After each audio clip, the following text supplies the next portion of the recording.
Welcome back to the Deep Dive. Today we're digging into your sources on, well, a really special car.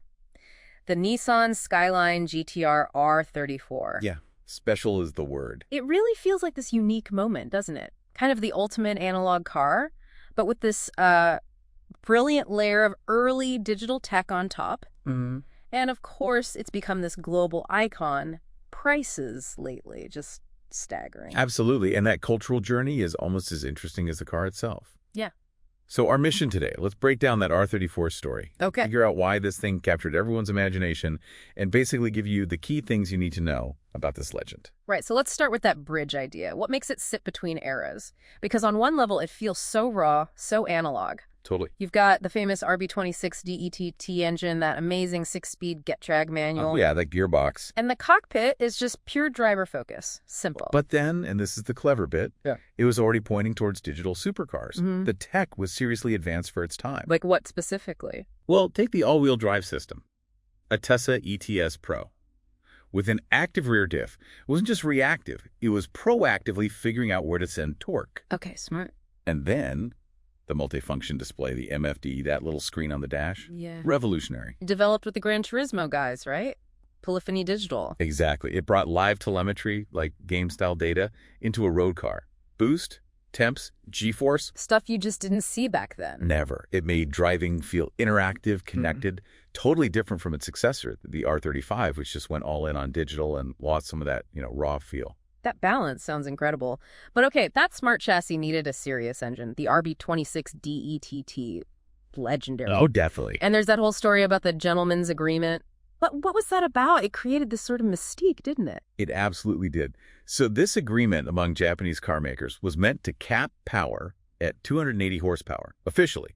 Partly for safety, partly to stop a power war. But the RB26... Yeah.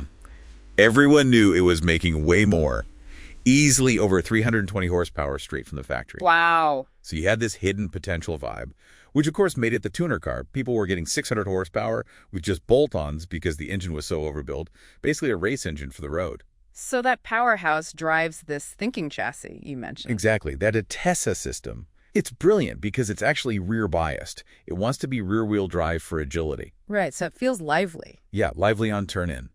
But the moment it detects slip, or even predicts it, it can instantly send up to 50% of the torque to the front wheels. Giving you insane grip on the way out of a corner. Insane grip. Physics-defying almost. Yeah. Best of both worlds, truly. And don't forget, Super 8's four-wheel steering. Right. The rear wheels turn slightly, too. Just a little to help with agility and stability. Made the car feel smaller. Plus, those big Brembo brakes. It was a complete package. Okay, the engineering is clearly top-notch, but how did it jump from being a great car to a massive cultural icon? I mean, for so many people, Gran Turismo was the introduction, right? That forbidden fruit. Definitely. Gran Turismo built this huge virtual fan base. You could drive your dream car on your PlayStation. I spent hours. We all did. But then came the movies.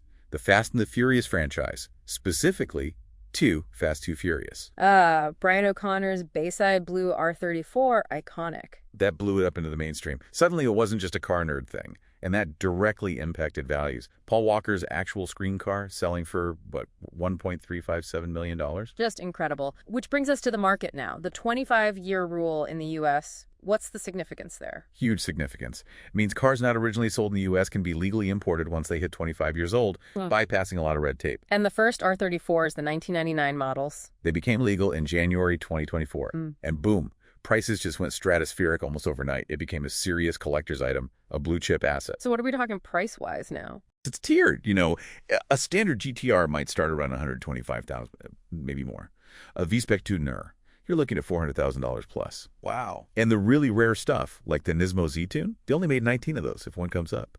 North of $1.5 million, easily. It really is more than just metal, glass, and rubber then. It's this whole package. Amazing engineering, racing success, and this massive cultural wave, the last of the great analog skylines. Absolutely. Which kind of leaves you thinking, doesn't it? How does a car make that journey? From technical achievement to pop culture star to million-dollar collectible, it shows how innovation, emotion, and just plain market forces can combine to create a legend. Makes you wonder. What does that tell us about the next car that might capture our imagination in the same way? What will that look like?